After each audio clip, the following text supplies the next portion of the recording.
इस एकादशी से पूनम तक कार्तिक एकादशी, कल आने वाली एकादशी कार्तिक एकादशी, कार्तिक एकादशी से भीष्म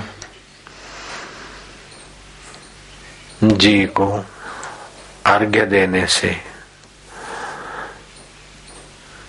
व्यक्ति को जो पुण्य होता है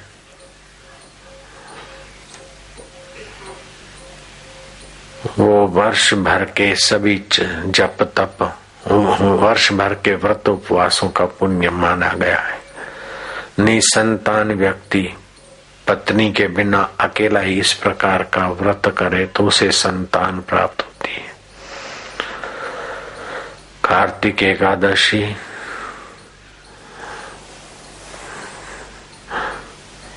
जल की याचना की थी भीष्म पितामह ने, मुझे जल पिलाओ, और अर्जुन ने वहां बाण मार के संकल्प किया था और गंगा जी की धार निकली और भीष्म के मुंह में आई। उनकी प्यास मिटी, तन और प्राण संतुष्ट हुए। भगवान कृष्ण ने इस मांगल्यमय घटना को पर्व के रूप में मनाने वालों के प्रति घोषणा कर दी।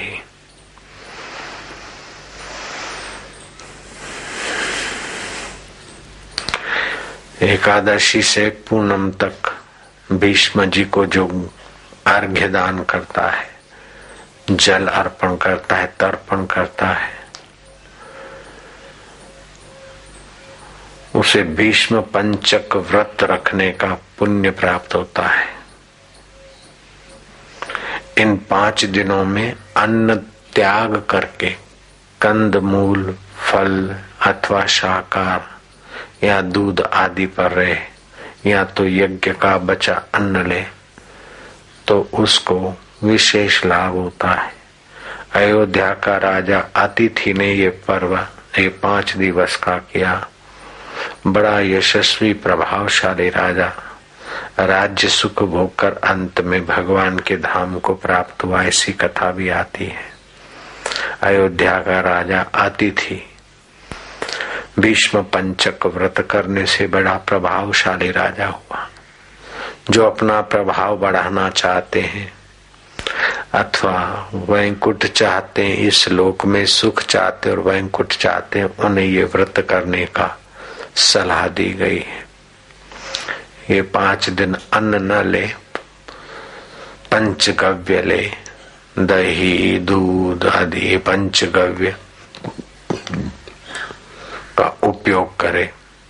स्नान भी इन पंचगव्यों से करे, अथवा तो गोबर और गोझरण, नहीं तो केवल गोझरण थोड़ा पानी में मिलाकर शरीर को रगड़ के ऐसे ही स्नान करे पंचगव्य की भावना से, तभी भी शरीर के रोमकूपों के दोष निवृत्त होते।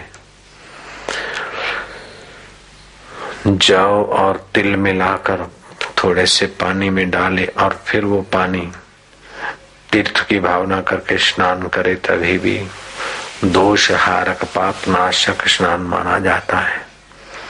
तो ये भीष्म पंचक का व्रत राजा अतिथि ने किया था और अयोध्या को खूब ऊंचाइयां मिली थी। अयोध्या में फले फूले उस राजा ने अपने को तो उन्नत किया, अयोध्या को भी उन्नत किया।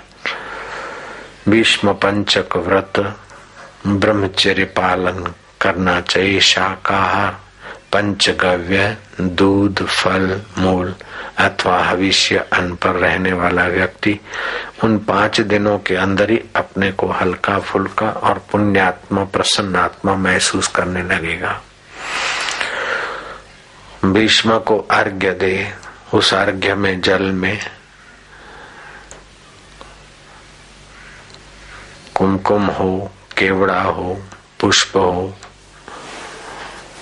दुग्ध की थोड़ी पंचामृत की मात्रा हो तो और अच्छा है, नहीं तो जैसे भी दे सके दे।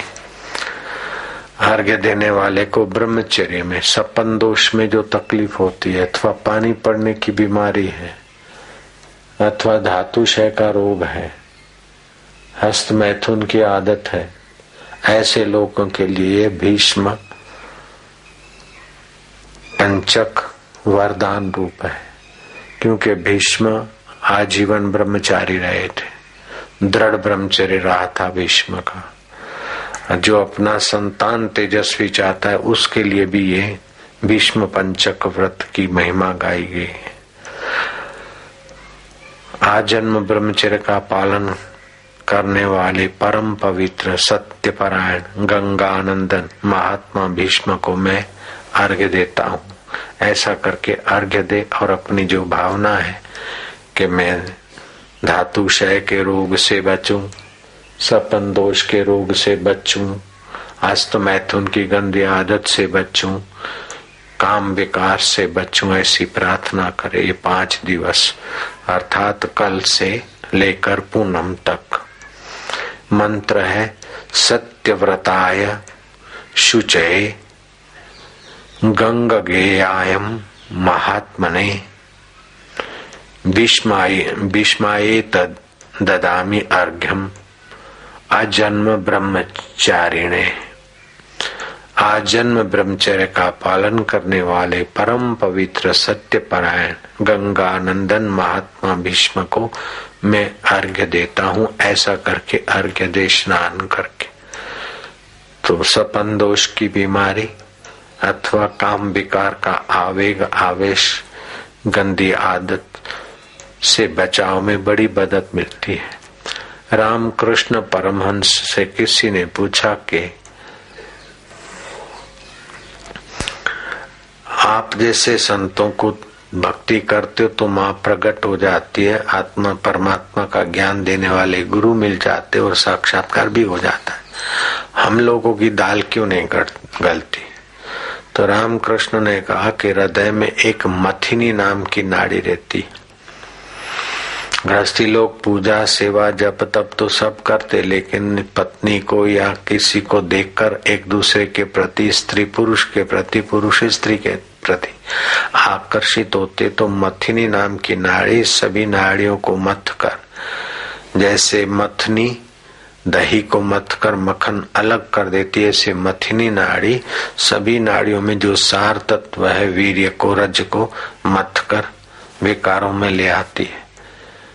तो जो मथिनी नाड़ी का उपयोग होता रहता है, इसीलिए उनकी मति में जो सूक्ष्मता चाहिए, परमात्मा साक्षात्कार की जो ऊंचाई चाहिए वो मति में नहीं आती, इसीलिए वे मति उनकी साक्षात्कार के योग्य नहीं रहती।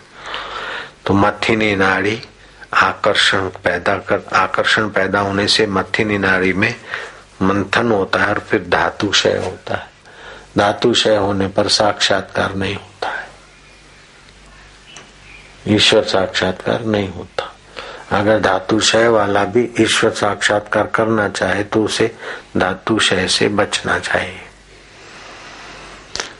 बोले गृहस्थी लोग भगवान को पाते तो गृहस्थी रहते हुए भी वे संयमी होते हैं। ना जैसे रामकृष्ण गृहस्थी कहे जाएंगे, कबीर जी गृहस्थी कहे जाएंगे, लेकिन बहुत ऊंचे संयम के धनी होते। तो ये मंत्र फिर से पढ़ता हूं। सत्यव्रताय शुचये गंगगेयाय महात्मने भीष्मेत ददामि अर्घ्यम आजन्म ब्रह्मचारिणे। आजन्म ब्रह्मचर्य का पालन करने वाले परम पवित्र सत्यपरायण गंगानंदन महात्मा भीष्म को मैं अर्घ्य देता हूँ। मेरा ब्रह्मचर्य दृढ़ रहे, मेरा संयम दृढ़ रहे, मैं काम विकार से बचूं, ऐसे आपसे प्रार्थना करता हूँ।